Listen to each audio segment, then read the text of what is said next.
So hey pup, are you ready to be the star of the anatomy video? We're going to review a little bit about some of the anatomy of the dog versus the anatomy of the person. I was ready to tell them about that in class, but I didn't have you there. So this is Athena. This is my co-teacher for the day.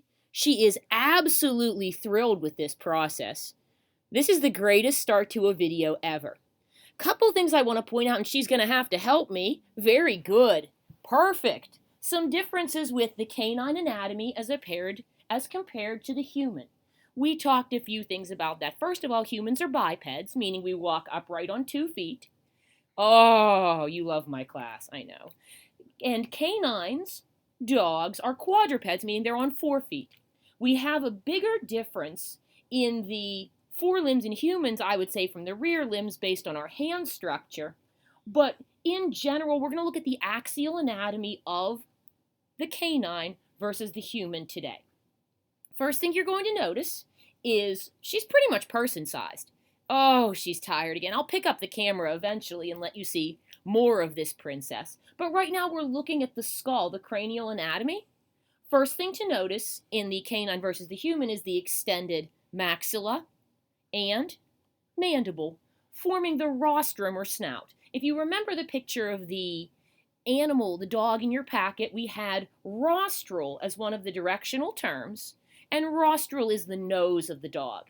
This is the cranial end, and this is the caudal end, yes, your tail. We talked about position of the foramen magnum in the quadruped as opposed to the biped, and remember, it's where your spinal cord goes into your brain. In humans, it's underneath. And in the dog, you will see, turn your head, of course you're not going to turn your head, you'll see that that the opening in the skull is behind. Her head goes on her neck behind rather than ahead. So we're going this way, we're going this way.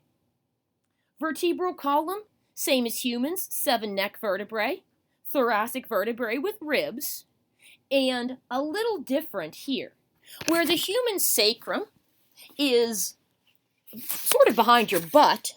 The sacrum of the dog is going to be here, between her hip bones.